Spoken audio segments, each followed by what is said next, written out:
Hello everybody and welcome back to my channel. So we have two miracles happening today. One is that I left the house. This is the first time since Tuesday night, since the little rat incident, so good for me.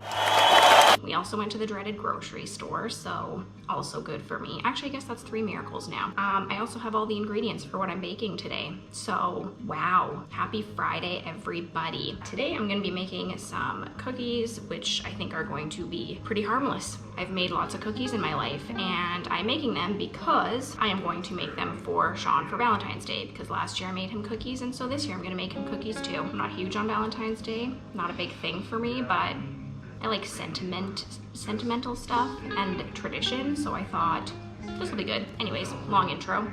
1 minute. We have got our room temperature butter and vanilla, of course, granulated sugar. That's what we're all gonna mix together first. And then in a separate bowl, we're gonna mix together the flour, baking soda, and salt.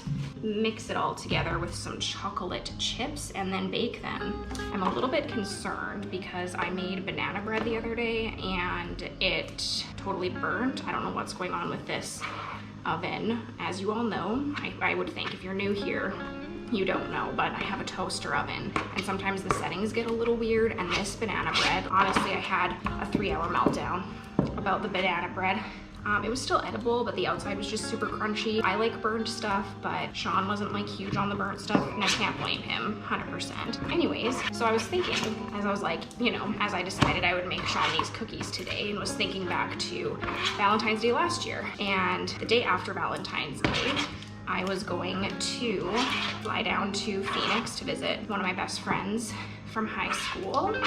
She lives down there, and actually I was flying into San Diego. We spent a few days there and then drove to Phoenix, and then basically what ended up happening was I bought this car off of my friend and drove it back up. So that was interesting. Okay, now we have the butter. We need half a cup of white sugar. So the day before Valentine's Day, like this is just, it's wild to me that fruitcake.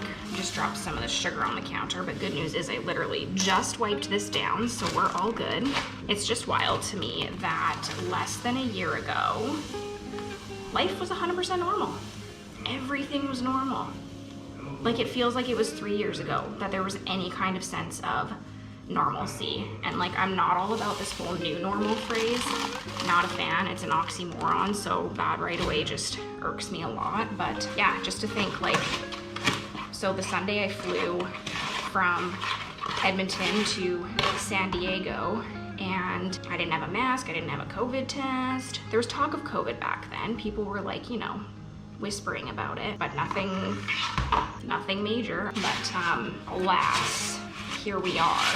Yeah, it's just hard to even fathom that that was what life used to be, and I wonder if it will ever go back to normal. I think some things will. I don't think this will like 100% be forever, but anyways, enough COVID talk. I'm not a huge fan of that. So what do we do now? We add 1 1/4 teaspoon vanilla extract. I did like a small portion of this recipe.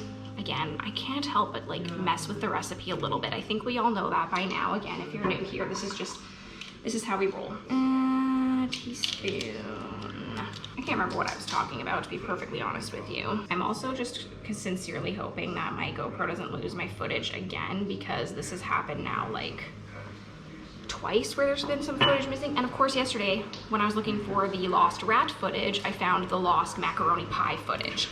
I'm just mixing in the vanilla extract now, by the way. I guess today is just gonna be like me talking while I mix the ingredients together of this lovely little recipe. I love the smell of vanilla extract. BTW. They're nice and creamy. Oh yeah. Oh yeah, I need an egg too. I tried to have everything ready so I wasn't like running around like a chicken with my head cut off. So obviously I forgot an egg. Also, this recipe is like 1 1/4 eggs. Don't know how they expect me to get 1 1/4 eggs. And again, this is my fault because I like kind of weirdly portioned the recipe. Oh yeah, that was why. I was talking about that before. So it was gonna make 42 cookies, and it was just a lot of ingredients, and like, this is Sean's Valentine's Day gift. I don't think he needs 42 cookies. He might disagree, but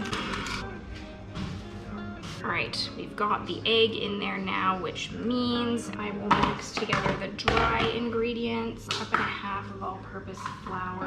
Anyways, yeah, not quite sure how I would fit 1/4 of an egg in there, so I didn't. I just put 1 egg in there because I'm not gonna waste 3/4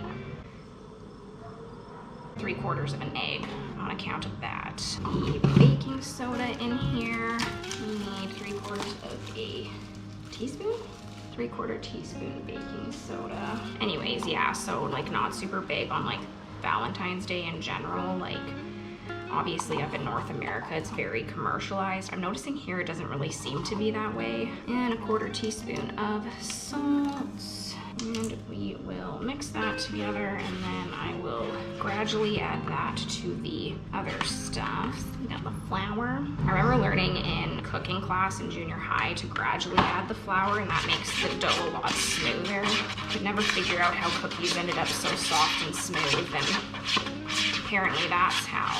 I was intending to make oatmeal chocolate chip cookies, but I cannot find brown sugar anywhere. So if anyone knows like a place where you absolutely can get brown sugar, please let me know, because it's been a couple times now that I've looked for it and I've had no luck. And obviously that helps keep the cookies super moist.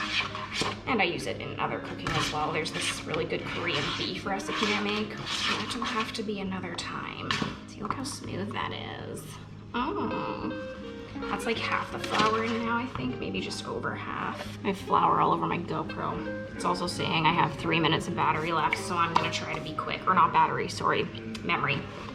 Dough ready, chocolate chips going in. This seems like a lot, but what do I know? I don't think you can ever have too many chocolate chips. That's what I'm kind of thinking. All right, maybe it's good that I stopped when I did. That is chocolatey. Not mad about it though. That looks absolutely delicious. If anyone would like the recipe, I'll put it in the description. I'm gonna eat the rest of these chocolate chips, chuck them on the tray, and then bake them. Wish me the best of luck with this fruit caking toaster oven.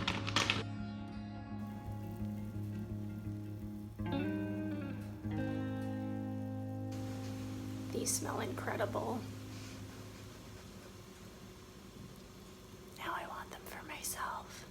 Thanks so much for watching. Make sure to hit the like button if you liked this video, and subscribe if you are interested in travel or cooking or rants and ramblings.